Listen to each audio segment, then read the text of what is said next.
ایک چھوٹے سے گاؤں میں ظہیر نامی ایک نائی رہتا تھا۔ وہ جوان اور خوبصورت تھا۔ اس کی بیوی بہت سگڑ اور سمجھدار تھی۔ ان کے 3 بچے تھے اور گھر محبت سے چل رہا تھا۔ اس کی بیوی قلیل آمدنی میں بھی گھر کو خوش اسلوبی سے چلا رہی تھی۔ لیکن ایک سردیوں میں اس کی بیوی بیمار ہو گئی اور گاؤں کے حکیم کے علاج سے کوئی فائدہ نہ ہوا، اور کچھ ہی دنوں میں وہ بچوں اور ظہیر کو روتا چھوڑ کر اس جہان فانی سے کوچ کر گئی۔ ظہیر کی ذمہ داریوں میں اضافہ ہو گیا۔ وہ بچوں کو سنبھالتا، کھانا بناتا اور کمانے کے لیے لوگوں کے بال بھی کاٹتا۔ گاؤں کی آبادی کم تھی اور لوگ روز روز تو بال نہیں کٹواتے تھے، اس لیے اس نے سوچا کہ قریب دوسرے دیہاتوں میں جاؤں اور مختلف جگہوں پر کام کروں۔ اس لیے وہ صبح سویرے بچوں کے لیے کھانا بناتا، انہیں سمجھاتا کہ گھر پر ہی رہنا، اور ہمسایوں کو بھی بچوں پر نظر رکھنے کا کہہ کر گھر سے نکل جاتا۔ وہ روز ایسے ہی کرتا اور اس کی محنت رنگ لائی اور اچھا گزارا ہونے لگا۔ اس کی آمدن میں اضافہ ہو گیا اور سب کچھ اچھا چل رہا تھا کہ ایک روز شام کے وقت وہ ایک گاؤں سے واپس آ رہا تھا کہ درختوں کے جھنڈ کے قریب سے گزرتے ہوئے اس نے ایک عورت کو ایک درخت پر بیٹھے دیکھا۔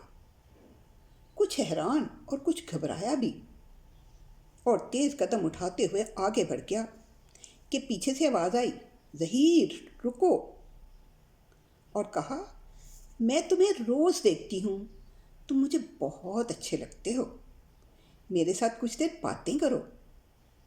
ظہیر نے کہا، میرے 3 بچے گھر میں میرا انتظار کر رہے ہیں، میں ان کے لیے کھانا بھی بنانا ہے، میرے پاس فضول باتوں کا وقت نہیں۔ یہ کہہ کر وہ آگے بڑھ گیا۔ اگلے کچھ دن وہ عورت نظر نہیں آئی۔ پھر اچانک ایک دن وہ اسی درخت پر بیٹھی تھی۔ ظہیر کو دیکھ کر بولی، مجھ سے شادی کر لو، میں تمہاری ہر مشکل آسان کر دوں گی۔ ظہیر نے کہا، میں تمہیں جانتا نہیں، ایسے کیسے تم سے شادی کر لوں، اور میں اپنے بچوں کو کوئی ستیلی ماں نہیں دینا چاہتا، میں ٹھیک ہوں، ان کی دیکھ بھال کر رہا ہوں۔ تم کہاں رہتی ہو؟ تمہارے گھر والے نے تمہیں آزاد کیوں چھوڑ دیا ہے؟ عورت نے کہا، میرا نام گلزرین ہے اور میرے گاؤں کا نام خوشحال گاؤں ہے، اور مجھے کوئی کچھ نہیں کہہ سکتا۔ ظہیر نے کہا، میں قریب کے سب دیہاتوں میں جاتا ہوں، لیکن اس نام کا تو کوئی گاؤں نہیں ہے۔ یہ کہہ کر وہ جلدی سے چلا گیا۔ لیکن آج وہ بچوں کو کھانا کھلانے کے بعد گاؤں کے ایک بزرگ کے پاس گیا اور انہیں ساری بات بتائی۔ بزرگ نے مشورہ دیا کہ اب وہ ملے تو اس کے پیروں پر غور کرنا۔ اگلے دن جب ظہیر درخت کے پاس سے گزرا تو اس نے اس کے پاؤں دیکھنا چاہے، لیکن اس کے لمبے گاؤن کی وجہ سے دیکھنا ممکن نہیں تھا۔ اس نے اسے کہا، میں تمہارے لیے پازیب لایا ہوں۔ وہ خوش ہوئی اور فوراً درخت سے نیچے آئی اور اپنا پاؤں آگے کر دیا۔ پاؤں دیکھ کر ظہیر کے ہوش اڑ گئے۔ اس کے پاؤں الٹے تھے۔ اس نے تھیلے میں ہاتھ ڈالا اور ڈھونڈنے کا بہانہ کرتے ہوئے بولا، شاید دکان پر ہی بھول آیا ہوں، کل ضرور لاؤں گا۔ اور وہاں سے سیدھا بزرگ کے پاس پہنچا اور اسے سارا ماجرا بیان کیا۔ بزرگ نے کہا، میرا شک درست تھا، وہ کوئی اور ہی مخلوق ہے اور اس سے پیچھا چھڑانا بہت مشکل ہے۔ اگر تم کسی طرح اس کے بالوں کی ایک لٹ حاصل کر لو اور ان بالوں کو ایک مٹی کے برتن میں بند کر کے رکھ لو، وہ ہمیشہ کے لیے تمہاری غلام بن کر رہے گی۔ اگلے دن جب ظہیر درخت کے پاس پہنچا، عورت نے کہا، میری پازیب لائے ہو؟ ظہیر نے کہا، ہاں، جلدی سے آ جاؤ۔ عورت فوراً نیچے آئی۔ ظہیر نے پازیب کے ساتھ چالاکی سے استرا بھی نکال لیا اور پازیب کے پاؤں میں پہناتے ہوئے اس نے ہوشیاری سے اس کے بالوں کی ایک لٹ بھی کاٹ لی۔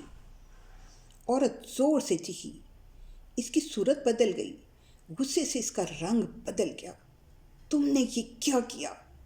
میرے پیار ہی سے میرے پر وار کر دیا؟ لیکن کچھ ہی دیر میں وہ دوبارہ عام عورت کے روپ میں آ گئی۔ اس نے کہا، میں ایک دن غلطی سے تمہاری دنیا میں آ گئی تھی۔ تمہیں دیکھا تو تم مجھے بہت پسند آئے۔ اب تم نے میرے بال کاٹ لیے ہیں۔ اب میں تمہاری غلام ہوں۔ میں واپس اپنی دنیا میں نہیں جا سکتی۔ ظہیر اسے اپنے ساتھ گھر لے آیا اور اسے کہا کہ گھر سے باہر نہیں جانا اور ہمسایوں سے زیادہ میل جول نہیں رکھنا اور اپنے پاؤں چھپا کر رکھنا۔ گھر میں اس کی بڑی بیٹی نے پوچھا، یہ کون ہے؟ تو ظہیر نے بتایا کہ یہ تمہاری ماں ہے۔ بچے اسے دیکھ کر خوش ہوئے۔ ظہیر کھانا بنانے لگا تو گلزرین نے کہا، اب کھانا میں بناؤں گی اور آپ کو اب گھر کا کوئی کام نہیں کرنا۔ گلزرین نے گھر کا سارا کام سنبھال لیا، گھر کو صاف ستھرا کیا۔ بچے اب صاف ستھرے رہنے لگے، وقت پر کھانا پکتا۔ محلے والے بھی تبدیلی محسوس کر رہے تھے۔ وقت اچھا گزر رہا تھا کہ ایک دن ایک ہمسائی نے اس کے پاؤں دیکھ لیے اور پورے گاؤں میں مشہور کر دیا کہ اس گھر میں الٹے پاؤں والی رہتی ہے۔ لوگوں نے مارے خوف کے ان کے گھر سے دور رہنا شروع کر دیا۔ ایک روز چھوٹا بیٹا صحن میں کھیل رہا تھا، زمین کھود کر پودا لگانا چاہتا تھا کہ وہاں سے وہ برتن نکل آیا جن میں گلزرین کے بال تھے۔ بچہ یہ برتن لے کر گلزرین کے پاس گیا اور بولا، دیکھو ماں، اس میں کیا ہے؟ گلزرین نے اپنے بال دیکھے اور انہیں لے کر جلا دیا اور اس طرح وہ ظہیر کی غلامی سے آزاد ہو گئی۔ اس نے ظہیر سے کہا، اب میں اپنی دنیا میں واپس جاتی ہوں۔ ظہیر نے اس کی منت کی کہ ایسا نہ کرو، لیکن اس نے کہا، تم نے میرے پیار کا غلط استعمال کیا، مجھے اپنا غلام بنایا۔ اب میں جاتی ہوں، لیکن تمہیں پھر بھی کچھ دے کر جاؤں گی۔ یہ کہہ کر وہ غائب ہو گئی۔ ظہیر نے مٹی کا وہ برتن دیکھا جس میں اس کے بال تھے، وہ سونے کے سکوں سے بھرا تھا۔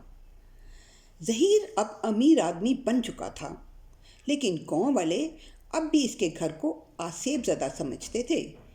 اس لیے ظہیر نے فیصلہ کیا کہ وہ گاؤں چھوڑ دے اور اپنے بچوں کو لے کر شہر چلا گیا اور وہاں ایک نئی زندگی شروع کی۔